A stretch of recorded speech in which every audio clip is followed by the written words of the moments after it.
Hello everyone, welcome to my channel Shimu's healthy ফুডে। আশা করি সবাই ভালো আছেন, আমরাও ভালো আছি।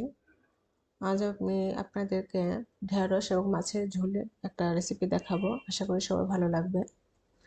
আমি ঘরে কাপড় এলোমেলো করে নিয়ে বসেছি, তাই ভাবলাম এগুলো একটু গুছিয়ে নিই। আর এই সবগুলি কাপড়ের রায়ানে দুটা ড্রয়ারই জ্যাম লেগে গিয়েছিল, যে কাপড় বের করতেও কষ্ট হতো, লাগাতেও কষ্ট হতো, আর যেটা পরাবো সেটা খুঁজে পেতাম না। তাই ভাবলাম যে কাপড়গুলো আগে আলাদা করে নিই। এটা অস্বস্তি লাগছিল, কাপড় বের করতে গিয়ে খুবই বিড়ম্বনা করতে হতো। সব যেগুলো পাতলা কাপড়গুলো আলাদা করে ফেলেছি।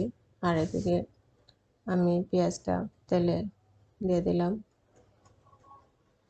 পেঁয়াজটাকে বেশি ভাজবো না,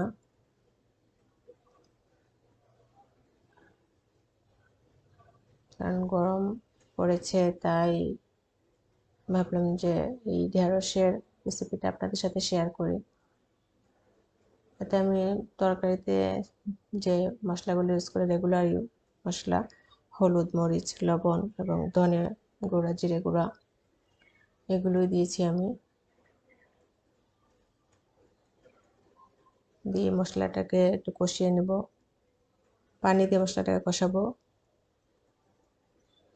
যেন মশলাটা পুড়ে না যায়।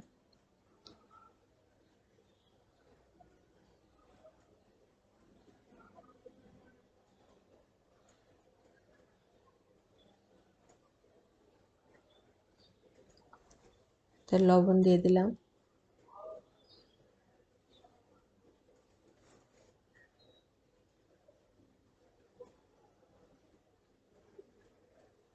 মশলাটা একটু ঘন হয়ে এলে আমি তরকারিগুলো অ্যাড করব। এটা গরমকালের একটা স্বস্তিকর খাবার, খেতেও ভালো লাগে। গরমে তো খেতে মন চায় না, তাই ভাবলাম যে ঢেঁড়স দিয়ে মাছের তরকারিটা রান্না করি, সবার ভালো লাগবে, একটু ঝোল ঝোল টাইপের।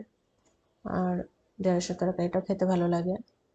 এমনিতে আমাদের ঘরে ঢেঁড়স ভাজিটা বেশি চলে, ঢেঁড়সের তরকারিটা মাঝে মাঝে চলে। আর ঢেঁড়সের তরকারিটা এই মানে কি বলবো, গরমকালের একটা অসাধারণ খাবার। আমার কাছে খুবই ভালো লাগে এই ঢেঁড়সের এই মাছ দিয়ে তরকারিটা। আপনারা চাইলে ঢেঁড়সটা টুকরো না করে আস্ত ঢেঁড়সও রাখতে পারেন, শুধু মাথাটা কেটে দিয়ে আস্তে আস্তে ঢেঁড়সটা দিয়ে তরকারিটা রান্না করলেও ভালো লাগে, দেখতেও সুন্দর লাগে, খেতেও ভালো লাগে। আস্ত ঢেঁড়সটা আপনারা চাইলে একটু তেলে ভেজে নিতে পারেন, সেটা একটা অন্য ধরনের একটা ফ্লেভার আসে, খেতেও আটা একটু অন্যরকম লাগে, ভালো লাগে। আপনারা ঢেঁড়সের তরকারি এইভাবে খেয়েছেন কিনা আমাকে প্লিজ কমেন্টে জানাবেন।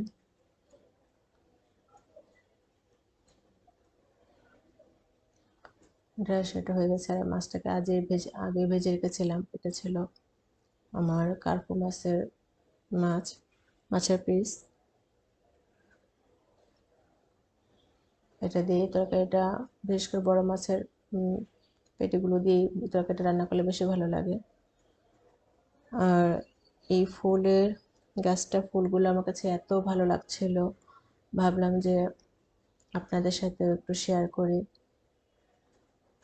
এই ফুলের ভিডিওটা আমি গতকালই করেছি,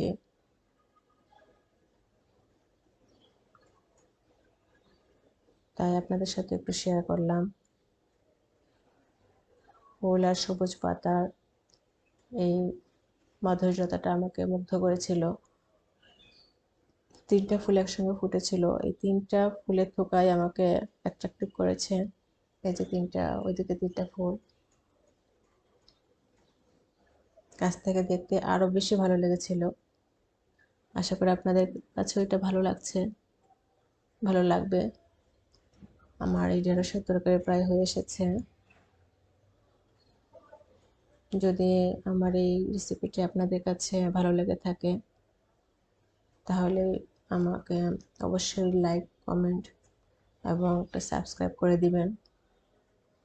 আশা করি রেসিপিটা আপনাদের কাজে আসবে। এভাবে আপনারা এই তরকারিটা রান্না করে খেতে পারেন। এই গরমে অবশ্যই এটা স্বস্তির একটা খাবার। ভালো লাগবে। আজ এই পর্যন্তই। সবাই ভালো থাকবেন, আমাদের জন্য দোয়া করবেন। ধন্যবাদ সবাইকে।